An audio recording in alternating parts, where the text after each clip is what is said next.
It feels like we're in a Nintendo time machine this week, and sometimes I can't tell if they're taking us backwards or forwards. They just announced Labo VR via a tweet.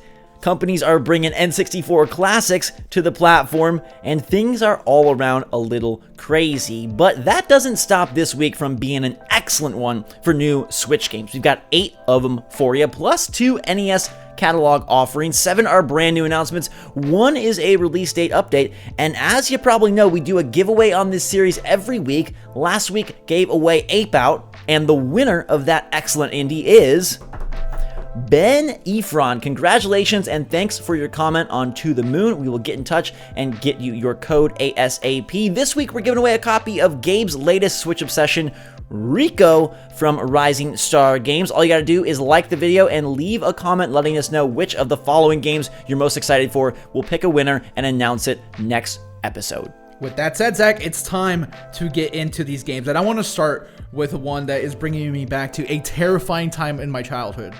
The year was probably, the game released in 1997, but the year was probably like 98, 99, something like that. Jurassic Park was all the craze, and I rented that, and I was like scared of dinosaurs. And then there was a game with dinosaurs, Tarak, for the N64, released in 1997, making a triumphant comeback from Night Dive Studios. This game was one of the first FPS I've ever played, Zach. And now it's coming to Switch. What full circle life is sometimes. Dinosaur hunting and time machine warping is making its way to the platform March 18th for 1999. They're also bringing Turok 2 Seeds of Evil at a later date and undisclosed price. Are you diving back in to a spooky N64 FPS for $20? Maybe for a little while, because I was a kid. I wasn't that good at playing video games quite yet. So I never got super far in Turok. And I want to see how much further I can get. I want to shoot some dinosaurs. Yes, the graphics look atrocious, but it's an old game.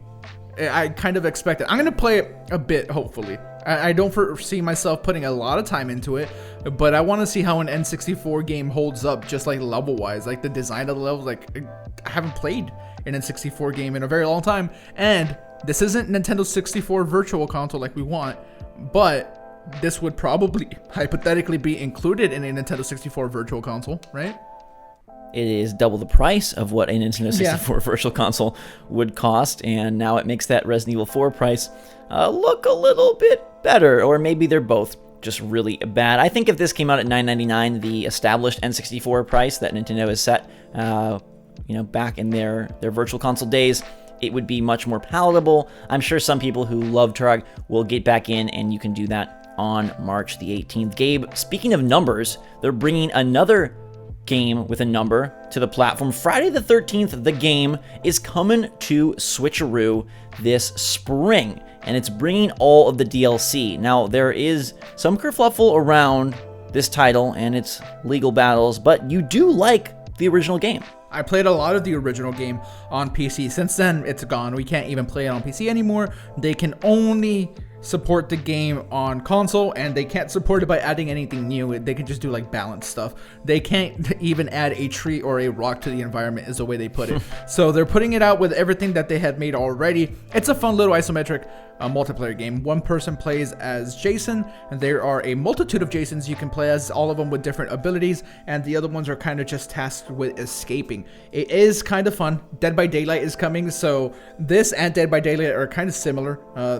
They're also quite different. I prefer Friday the 13th, if I'm being honest, but now that I can't play that on PC anymore, maybe I can bring my friends over to Switch when this happens. It's actually a fun game. It's multiplayer only, online only. Like, people maybe don't like that, but I'm glad it's happening. I'm just bummed about all this like legal battle shenanigans that's happening that is going to make it so that we don't get anything new. Well, I will also let the people know that it is an asymmetrical game, not an isometric game. I know that your brain has been cursed by the weekly roguelike releases, and that has forced you into a world where everything is a roguelike, but this isn't, and it's asymmetrical. Sorry. Just to let people. That's what happens when there's so many roguelikes. What about so many Metroidvanias, Gabe? There is a new one of those called Gallows, and it looks very pretty. It's releasing on April the 25th, and it has everything that you would expect in a game of this style. Very beautiful sprite art, a lot of nice chiptunes, big towering bosses, all sorts of diverse environments and levels. Are you more happy to see another Metroidvania? They say this one's a dream come true. I like Metroidvanias way more than I like roguelikes, so the number of them doesn't bother me as much. It's also not as staggering. Like, we see a ton of like, again, there's 3,068 roguelikes. There's only like 1,000. And I know this isn't real, by the way, guys. I'm aware. But yeah, there's a lot of Metroidvania games. This one looks kind of cool. I love the sprite-based animation. I don't know. This is something that I would have played back in the day. I feel nostalgic for it, even though I've never played it. Yeah, I'm not as perturbed by the number of Metroidvanias now. The game did originally release on Steam last summer. It has very positive reviews. Not a lot of them, but hopefully it will get some more play on the Switch. That seems to happen for many an underappreciated indie game. All right, let's go over the NES releases for this month. For March, you are getting Kid Icarus and Star Tropics. They will release on March the 13th. Kid Icarus, the famed title where Pit was born. Star Tropics, a game about a teenager star pitcher from Seattle who's come to the tropics to visit his famous uncle. Zach, what has been going on? I want to talk about this for a second. For the last few months, we've only been getting 2. We started with 3 games, and I'm not going to play any of them, so I don't really care. But I do think it's weird that Japan continues to get 3 and we only get 2. There's something going on there. Why? I don't understand either. I mean, unless they plan on extending this for 800 years. I don't know why the drip is such a slow drip feed. If you're interested, Japan is getting Kid Icarus, Fire Emblem Shadow Dragon and the Blade of Light, and Yi Ar Kung Fu. I actually have a soft spot for Yi Ar Kung Fu. It is a Konami fighting title that me and my childhood best friend played a lot on the NES. But Kid Icarus isn't a bad game. I've never played Star Tropics, but you're right. Why the difference? Why is the online service over there yielding a triple jam, and we're only getting a double-double? Yeah, I have no idea. Nintendo, what's up? Hopefully, obviously N64 seems light years away at this point, but hopefully those SNES rumors eventually resurface. I would love to get some extra value to my NSO subscription. All right, let's go to Trine for the Nightmare Prince. Some new details on the upcoming co-op puzzle platformer. The game is releasing this fall. It has a physical version as well as a digital version, and it looks very lovely. This is one that I will absolutely play. I really like Trine 1 and 2. Trine 3 fell off a little bit, but I'm excited for this. We hadn't seen any real gameplay either. Now we have a trailer to accompany this, along with that release date window. Yeah, Trine is really fun. They're awesome co-op games. Been playing a lot of co-op stuff on Switch lately, so yeah, I'm gonna be excited for this one when it happens.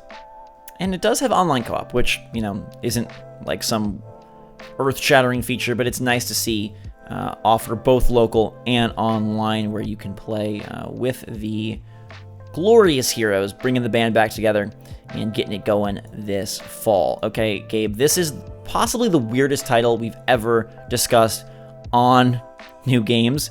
She Remembered Caterpillars. What kind of game do you think this is? I don't know. It's about caterpillars? I mean, I have no idea, honestly. Or the memory of caterpillars. It's an interesting puzzle game, and to be honest, it's hard for me to even make out exactly what is going on. You're seeing it on screen now, and it is very, very quirky. It's very pretty art, and if you're a fan of caterpillars busting through big rocks, this is a game for you. Apparently, it has a haunting soundtrack, 40 levels of brain-bending puzzle action, new mechanics, new colors, and it's coming on March 28th. Here, let me ask you this. I opened up the description for the game, reading the copy here. They say it's a fantasy about love, lost, and holding on, told in the format of a color-based puzzle game. How do you express those feelings and emotions with puzzles? I mean, it's very positive. Maybe it's with the caterpillars. Yeah, maybe it's very positively reviewed on Steam, so I don't know. I'm intrigued. The game's not that old. It was released in 2017, so it has been on Steam before. I don't know, Zach. I might have to try to see what these caterpillars are all about. It's honestly bringing me to tears right now. So the emotion is working. I'm crying Because some of these shots remind me of Pikmin. Oh no. Just like a forgotten franchise. Where have the Pikmin gone? Yeah, I don't know. Oh, darn. I wish that Nintendo would remember Pikmin like she remembered caterpillars. Bumming me out, Gabe. All right. We only have a couple games left and not a roguelike in sight. Will this be 2 weeks in a row What's happening? without roguelike? Bowser! This is Bowser's doing. I love him. I love Doug Bowser. Doug Bowser takes over. Nintendo removes roguelikes from their future. They just drop VR out of nowhere. He's making strange moves, Gabe. Yeah. Bowser is, I don't know. He's trying to impress Peach. There's a lot going on in that shell of his. But Paper Brown Brawlers is coming to Switch tomorrow, March the 8th. And it is a 4-player brawler multiplayer mini game fest. There's a lot going on. Different arenas, different modes. You have strange weapons like pencils, scissors. That sounds dangerous. Please don't use scissors as a weapon. Yee. I might have to use scissors against you. It's an expanded and improved edition of Paperbound, which launched on Steam and PS4, and now they're bringing the Brawlers moniker to this bigger, better version for Switch. Yeah, it seems like this would be a really fun little party game. Kind of like Towerfall, kind of like Ultimate Chicken Horse. That's kind of the category I would put this in. You're just going to be playing against your friends and probably getting upset at them. I see Pedro, or is his name Pedro? The guy from Guacamelee? Yes. He's in the game. No. Juan, that's his name. I don't know why I thought it was Pedro. Juan from Guacamelee is in the game. I see him in the trailer. So, I mean, that's cool, right? Speaking of time machines, now you just gave me a Napoleon Dynamite flashback. That's the Pedro I was thinking about.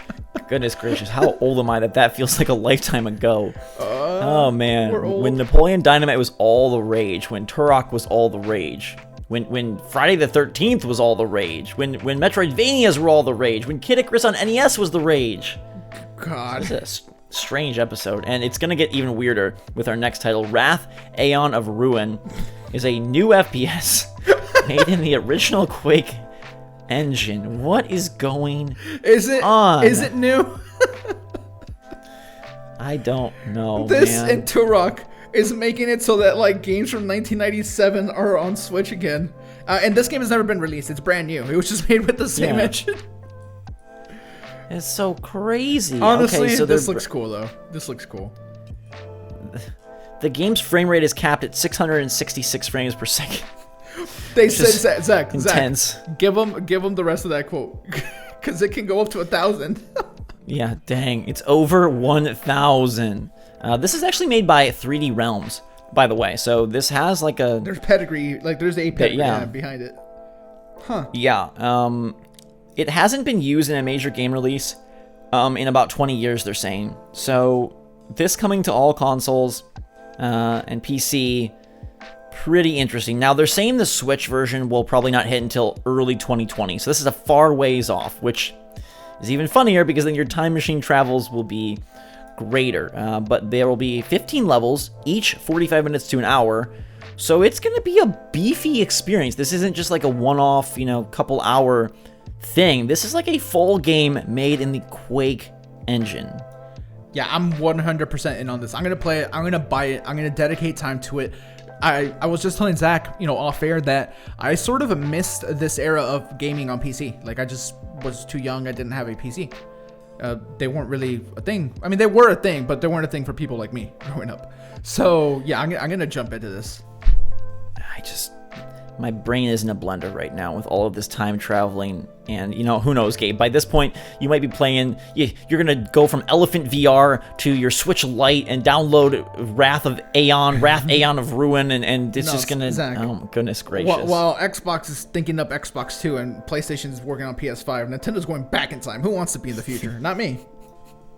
I mean, I would like to be in the future. There's some pretty good stuff coming later this year, but let us know which of this list you're most excited for. Turok.